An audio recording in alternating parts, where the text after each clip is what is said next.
All right, welcome future architects of the digital world.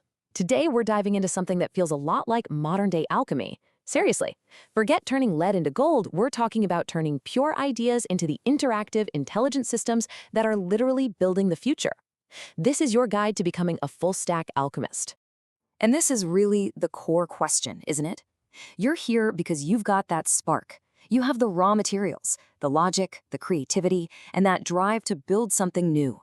So what we're going to do is give you the formulas, the key incantations to transform that ambition into reality. You ready? Let's get started.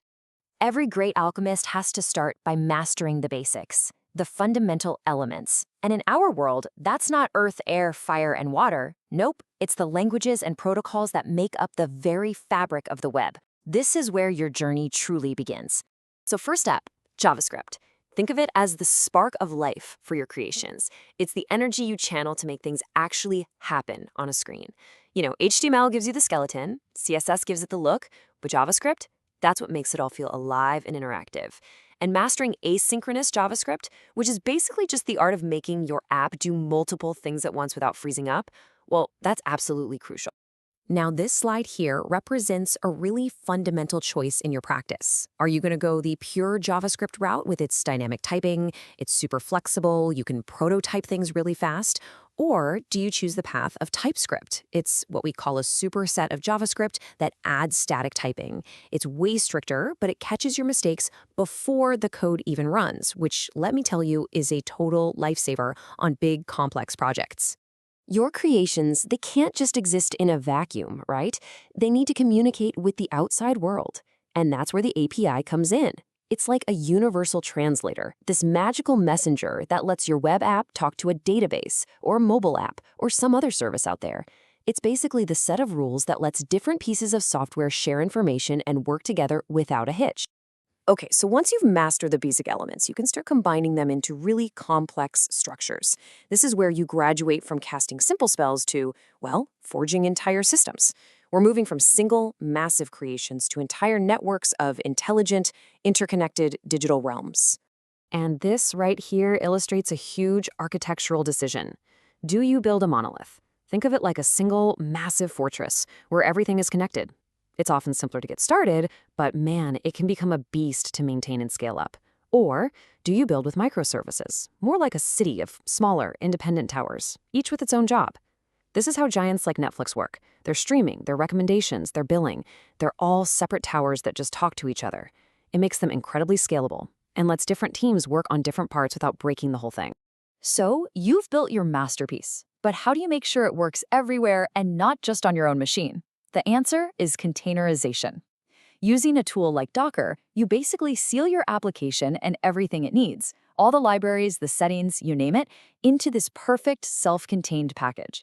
It's kind of like creating a magical little terrarium that runs exactly the same whether it's on your laptop or a massive cloud server. Okay, but what happens when you have hundreds or even thousands of these containers? Well, you're going to need a master orchestrator. And that is Kubernetes. Think of it as the grand conductor for your army of containers. It tells your app how to handle huge crowds by automatically making copies of itself when traffic spikes, and it even heals the system by replacing any part that breaks down. It's the secret sauce for how massive applications stay online 24/7. Now, to really become a master of your craft, you have to automate it. The CI/CD pipeline is your automated alchemical workshop.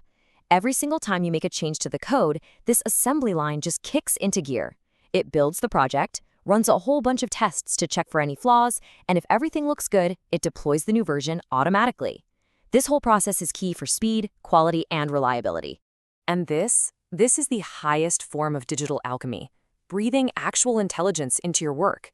With machine learning, you're not just writing a list of instructions anymore. You're creating systems that can actually learn from data, spot patterns, and make predictions. You're basically giving your creations the ability to think and adapt, all on their own. But look, all this tech is only half the story. The greatest alchemists, they don't work alone in a tower. They're part of a guild, a community of builders and thinkers. So let's talk about the human side of this craft and the professional skills you're going to need to really succeed. Most modern development guilds operate on a philosophy called Agile. It's a system that's built for a world that's constantly changing. So instead of having one giant long-term plan, you work in these short, focused bursts called sprints. This allows your team to adapt, to collaborate, and to constantly deliver real value. It's really the rhythm of modern creation. So when you're ready to join a guild, you'll need to prove your skills. And the STAR method? This is your secret formula for interviews. When someone asks about your experience, don't just talk, tell a story. Set the situation, define the task you were given, explain the specific actions you took, and, this is the most important part, share the tangible result. It's how you turn your experience into a really compelling story. And listen up, because this is a huge piece of advice. Your CV, or your resume, it lists your skills. But your GitHub portfolio, it proves them. It's your personal spellbook, filled with the actual projects you've built. For a recruiter, seeing your code, your thought process, that is so much more powerful than any piece of paper. Look, your technical skills might get you in the door, but it's your soft skills that make you a critical part of the guild. Can you explain complex ideas clearly? Can you really collaborate with a team? Can you adapt when the tech changes or a project just hits a wall? This resilience, this ability to work well with others, that's what turns a good coder into a truly great one. So, you've got the foundations. You understand how to build complex systems and how to work within the guild. We've gone all the way from a single line of code to the very edge of creating intelligent applications. Now, all that's left is you and the incredible path you're about to forge. And this is where our little explainer ends and your story begins.